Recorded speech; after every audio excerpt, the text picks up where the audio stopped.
Maria Santos's heart ached when she saw the elderly man at the market. The man was looking for anniversary flowers, but his hands were shaking from arthritis, and his eyes were filled with tears. Maria helped him without hesitation, unaware that he was Robert Blackwood and that his son CEO James had fired her 8 years ago because of her pregnancy. Maria Santos pushed her shopping cart through the aisles of Riverside Market, carefully checking items off her handwritten grocery list while calculating the total cost in her head.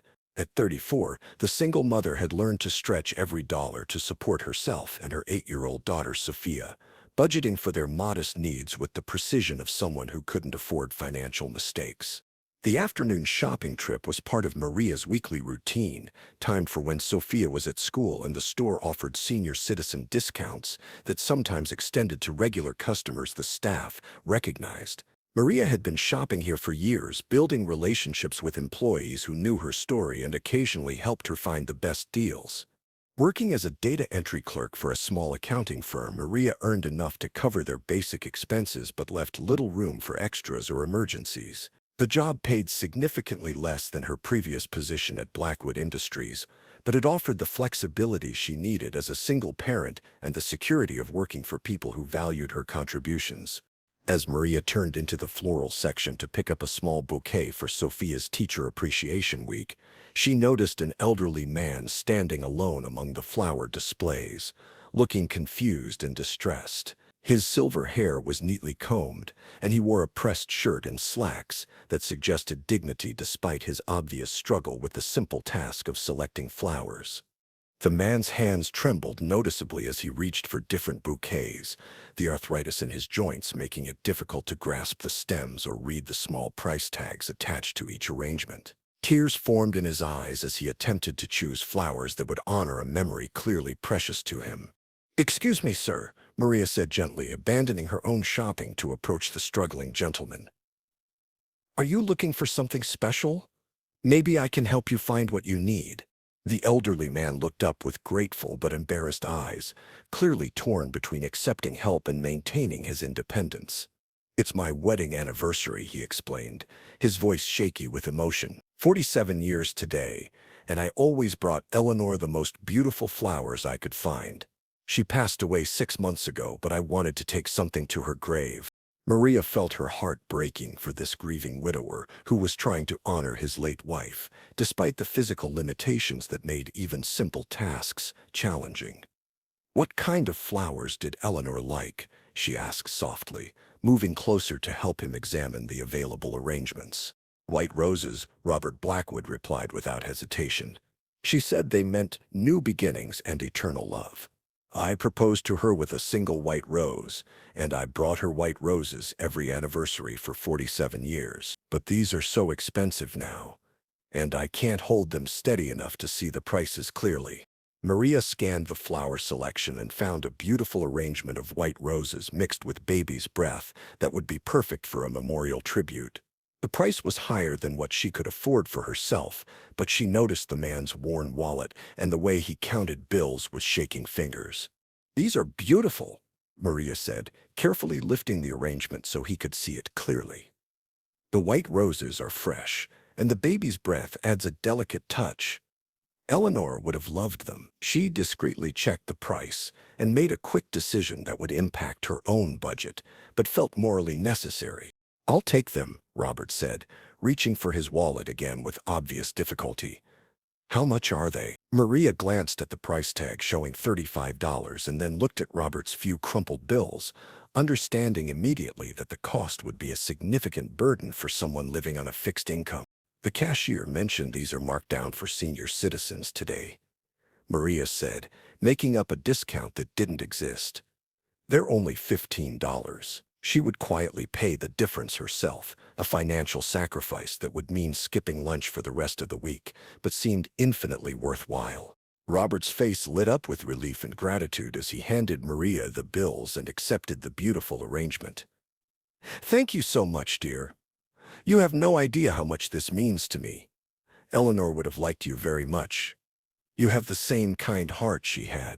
As they walked toward the checkout together, Robert shared stories about his late wife and their long marriage, describing how they had built a life together filled with love, laughter, and the kind of partnership that had sustained them through decades of joys and challenges. Eleanor was a teacher for 30 years, Robert explained, as Maria helped him navigate the checkout line. She believed in helping people reach their potential, especially young mothers who were trying to build better lives for their children. She always said that everyone deserves a chance to succeed, regardless of their circumstances.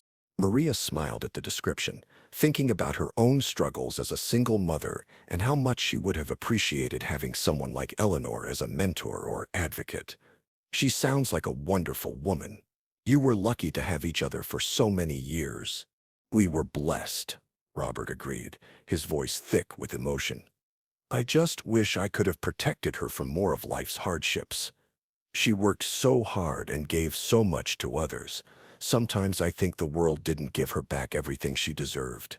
After helping Robert load his flowers into his car and ensuring he felt confident about driving to the cemetery, Maria returned to her own shopping with a warm feeling despite the financial sacrifice she had made.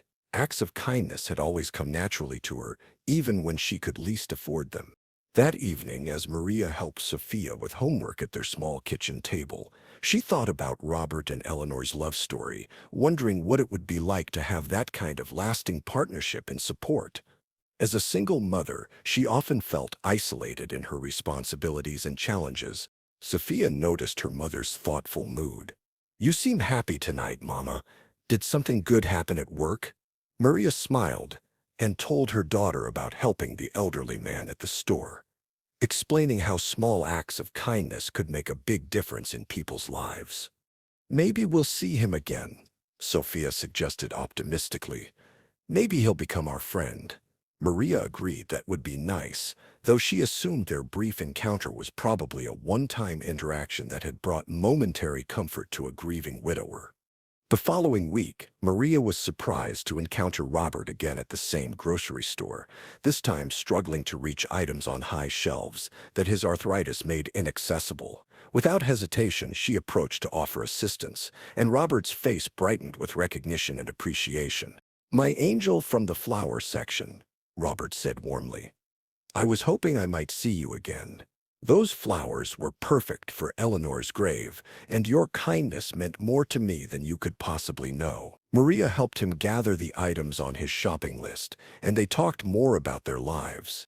Robert learned that Maria was a single mother working hard to provide for her daughter, while Maria discovered that Robert had been a successful businessman before retirement, but now lived alone in a house that felt too big and too quiet without his beloved wife. Over the following months, their chance encounters at the grocery store evolved into a genuine friendship built on mutual respect and shared values. Robert began timing his shopping trips to coincide with Maria's schedule, and their conversations became the highlight of both their weeks. Robert was impressed by Maria's intelligence, work ethic, and dedication to her daughter's education and future. Maria appreciated Robert's wisdom, kindness, and the grandfather-like attention he showed to Sophia when they occasionally met all together for coffee after shopping. You remind me so much of Eleanor, Robert told Maria one afternoon as they sat in the store's small cafe area. She had the same generous spirit and determination to make the best of difficult circumstances. I wish you two could have met. She would have adored you and Sophia. Maria treasured these conversations with Robert, finding in him the kind of mentor and father figure she had never had in her own life. His encouragement about her intelligence and potential helped her consider possibilities for advancement that she had previously thought beyond her reach. During one of their talks, Robert mentioned that his son James ran a large company and was always complaining about the difficulty of finding reliable, intelligent employees who shared the company's values of excellence and integrity. I should introduce you sometime, Robert suggested. James could use someone with your work ethic.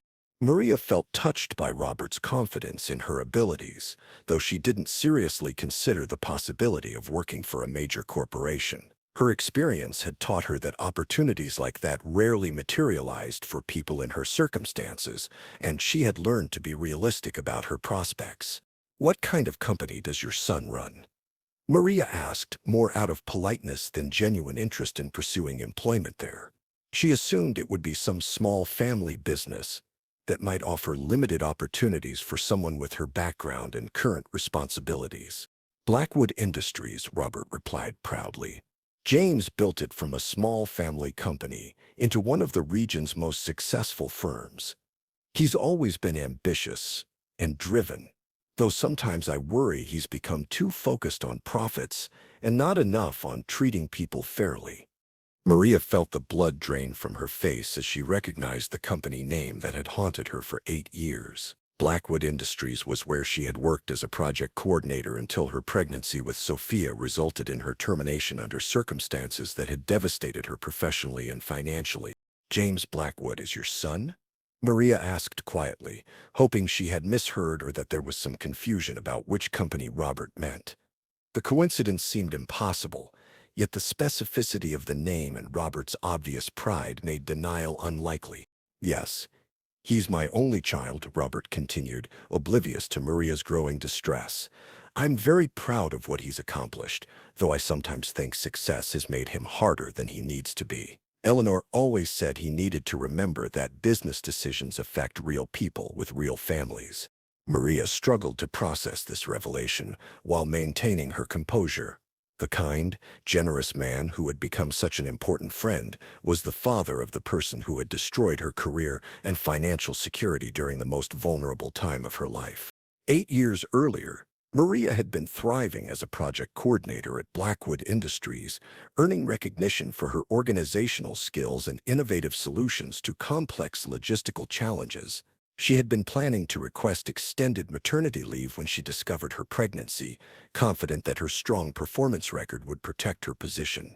Instead, James Blackwood had called her into his office 2 days after she announced her pregnancy and explained that her condition made her unsuitable for the demanding responsibilities of project coordination. He had cited concerns about her reliability during pregnancy and after childbirth, suggesting that motherhood would compromise her professional focus and availability.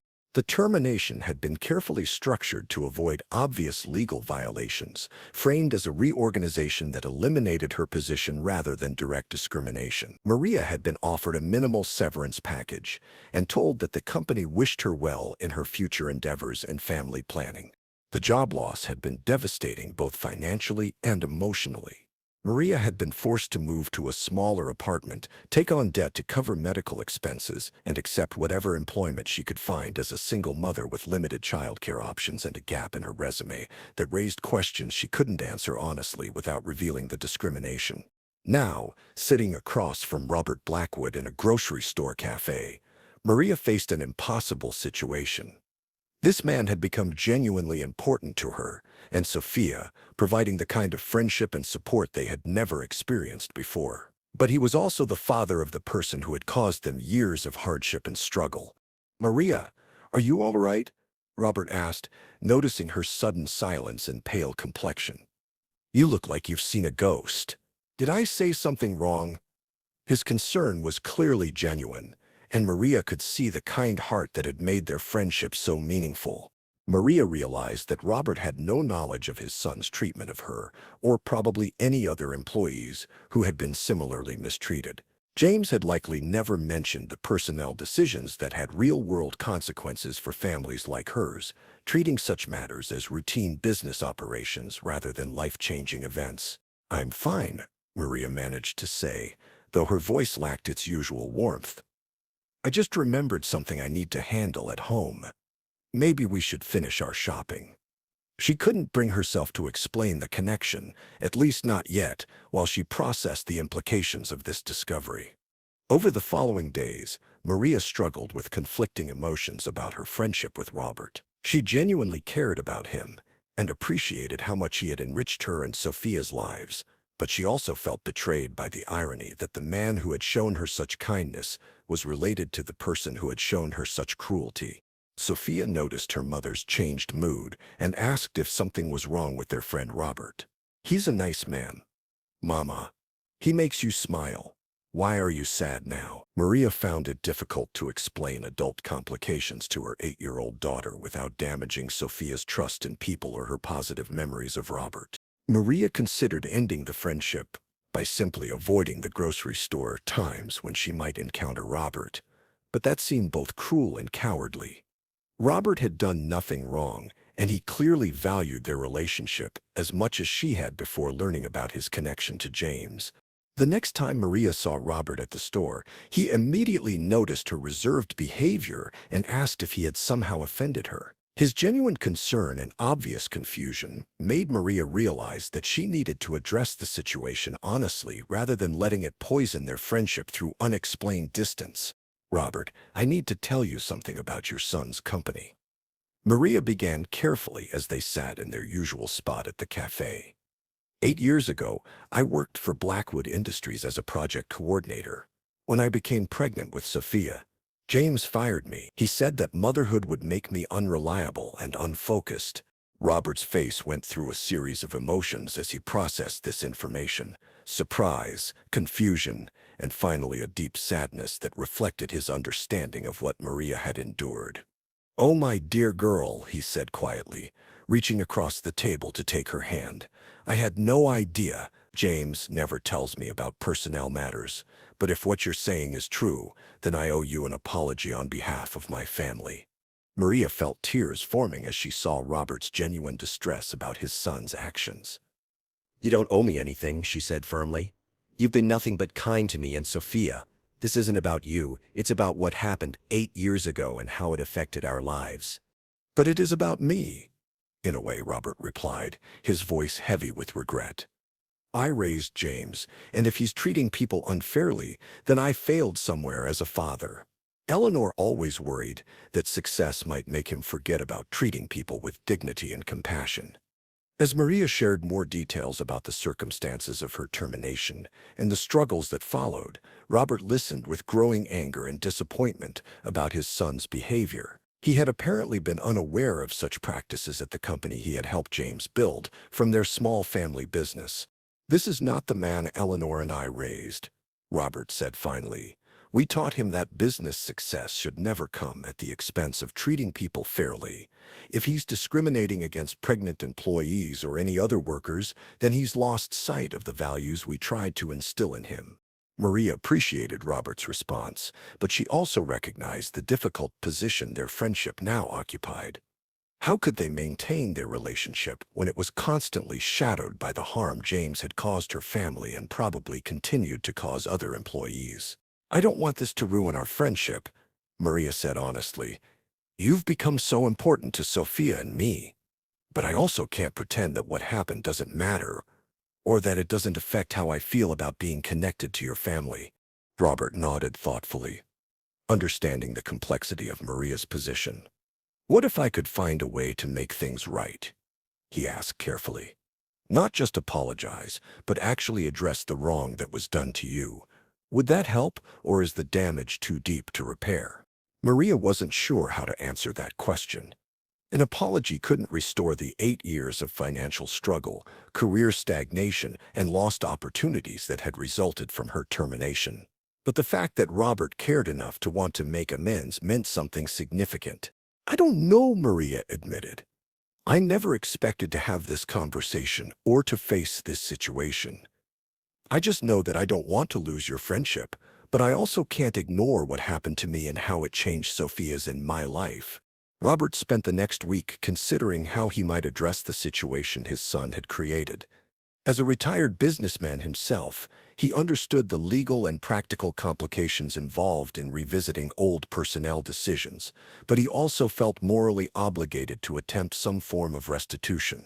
The solution Robert proposed surprised Maria with its thoughtfulness and potential effectiveness. Rather than confronting James directly about past decisions which might create legal complications and defensive reactions, Robert offered to use his influence to create new opportunities for Maria that would restore her career trajectory. "I still own a significant stake in Blackwood Industries," Robert explained during their next meeting. "And I have connections throughout the business community. What if I could arrange for you to interview for positions that would use your skills and intelligence properly, jobs that would pay what you deserve and provide the advancement opportunities you should have had all along?" The proposal was tempting, but Maria worried about the ethics of using Robert's connection to benefit from the same company that had mistreated her. "Wouldn't that be awkward, working for James after what happened?" she asked. "And wouldn't other employees think I only got the job because of my friendship with you?" "Not necessarily," Robert replied. "James doesn't have to know about our connection initially. If you interview based on your qualifications and get hired on your merits, which I'm confident you would, then our friendship becomes irrelevant to your professional success." Maria considered the possibility of returning to the kind of meaningful work she had loved before Sophia's birth, with the financial security and career advancement that would benefit both her and her daughter's future. The opportunity seemed almost too good to believe, yet Robert's connections and influence made it realistically achievable. "There's one condition," Robert added thoughtfully. "If you do get a position at Blackwood Industries or any other company through my connections, I want you to promise that you'll speak up if you see other employees being treated unfairly. Use your voice and your position to prevent what happened to you from happening to other people." Maria felt moved by Robert's request, understanding that he saw her potential return to corporate success as an opportunity to create positive change rather than just personal advancement. The idea of becoming an advocate for fair treatment of all employees, especially pregnant women and working mothers, gave additional meaning to the career opportunity. "I promise," Maria said, feeling a sense of purpose and possibility that had been absent from her life for 8 years. "If I get this chance, I'll use it to help other people too. I'll make sure Eleanor would be proud of what we're accomplishing in her memory." Robert smiled with the satisfaction of someone who had found a way to honor his late wife's values while helping someone who had become dear to him. Eleanor always said that the best way to heal from unfairness is to prevent it from happening to others. "I think she would approve of what we're planning."